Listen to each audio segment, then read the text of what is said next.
Bienvenue à cette capsule sur les relations entre les vecteurs. Alors, lorsqu'on a commencé les vecteurs, on a commencé par définir les caractéristiques des vecteurs, normes, orientation, ainsi de suite. Et puis, une chose bien importante qu'on a dite aussi, puis c'est super important de le retenir, c'est que les vecteurs n'ont pas de position absolue. Alors, un vecteur, on peut le déplacer et il ne changera pas, ce sera le même vecteur. Mais il arrive des fois que dans un même repère, on ait deux vecteurs qu'on puisse comparer l'un à l'autre. Et puis, dans ce cas-là, on s'est établi certaines définitions pour en parler. Alors, la première d'entre elles, c'est ce qu'on va appeler des vecteurs équipolants. Alors, on dit que deux vecteurs qui ont la même norme et la même orientation, ou qui ont les mêmes composantes, sont dits équipolants.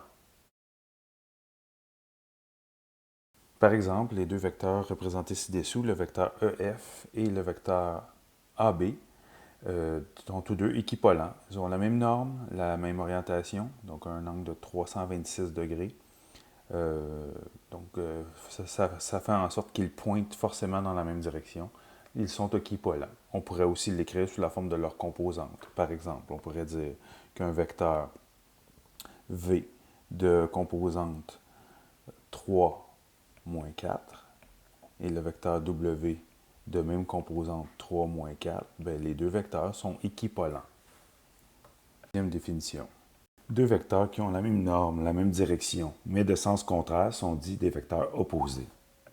Par exemple, les vecteurs UV et EF représentés ci-dessous sont des vecteurs opposés. Ils ont la même norme, donc on le voit bien, mais ils ont la même direction, c'est-à-dire qu'ils sont supportés par la même droite, mais de sens contraire. On le voit par l'angle ici. Donc, ils n'ont pas la même orientation. 326 degrés et 146 degrés ont une différence de 180 degrés, sont donc opposés. On le verrait aussi sous forme de composantes. Alors, on pourrait imaginer un vecteur, je vais l'appeler le vecteur U, encore, avec ici le vecteur 4, 8, qui serait situé comme ça, vecteur 4, comme ça, et 8, 8 ici.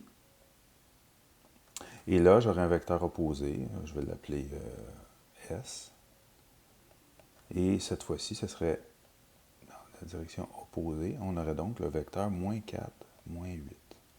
Alors, déjà, on voit que les composantes ont toutes les deux changé de signe. Ça va avoir rapport avec ce qu'on va voir lors de la prochaine capsule dans les opérations sur les vecteurs. Alors déjà, on est capable de voir une chose. Donc le fait qu'il y ait une opposition au niveau des signes, ça se traduit aussi par un symbolisme. On pourrait dire, par exemple, que le vecteur opposé au vecteur EF, on pourrait l'appeler moins EF. Donc moins EF. Et moins EF, c'est l'opposé. Donc c'est le vecteur finalement qui nous fait partir du... Donc moins EF va partir plutôt de F à E. Donc on va l'appeler le vecteur FE. Et le vecteur FE, si on est observateur, le vecteur de F à E, bien, on pourrait dire qu'il est équivalent au vecteur VU. Donc de même, on pourrait voir ici qu'on a le vecteur U, qui est donc l'opposé du vecteur U, et qui serait équivalent au vecteur S, dans ce cas-là. Troisième définition. Deux vecteurs de même direction sont dits colinéaires ou linéairement dépendants. Alors, les deux sont des synonymes, mais font appel à des aspects différents de la définition. Alors, colinéaire, on parle ici de donc, participer à une même droite. Donc, en réalité, c'est appartenir à une même droite.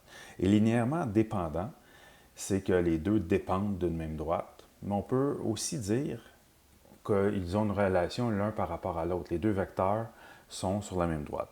Alors, illustrons ça un instant pour pouvoir le comprendre.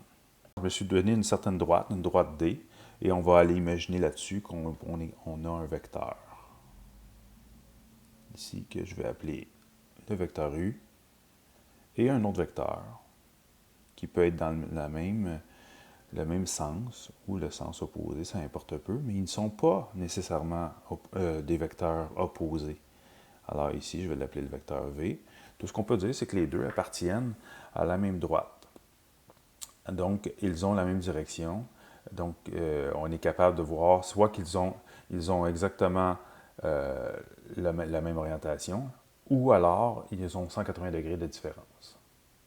On verra prochainement que des vecteurs qui sont colinéaires, on peut définir un vecteur par rapport à l'autre. C'est aussi ça le deuxième sens de linéairement dépendant. Donc, c'est comme si les vecteurs dépendent l'un de l'autre, parce qu'en réalité, ils dépendent d'un troisième aspect, la droite. Dernière définition sur la relation entre les vecteurs. Deux vecteurs supportés par des droites perpendiculaires sont dits orthogonaux. Voici un exemple de deux vecteurs orthogonaux. Donc, on voit bien que les angles, donc les mesures d'angle, 236 degrés pour le vecteur TS et 146 degrés pour le vecteur DC, ils ont une différence de 90 degrés. Ils sont perpendiculaires l'une par rapport à l'autre. Et comme les vecteurs, je l'ai mentionné déjà avant, n'ont pas de position absolue, il n'y a rien qui nous empêcherait de les réunir. On s'aperçoit donc, en les réunissant, que, voyons, ils sont vraiment supportés par des droites qui sont perpendiculaires l'une par rapport à l'autre. Alors, ce sont des vecteurs orthogonaux. On va voir que ça va avoir un impact au niveau de leurs composants algébriques dans ce qu'on va étudier un petit peu plus tard. Alors voilà pour cette capsule qui consistait à voir des définitions pour pouvoir parler de la relation entre les vecteurs. Ces définitions-là, dorénavant, on va en parler. On va juste évoquer que des vecteurs sont équipolants, puis ça va être à nous de saisir ce que ça veut dire et les implications qui vont avec.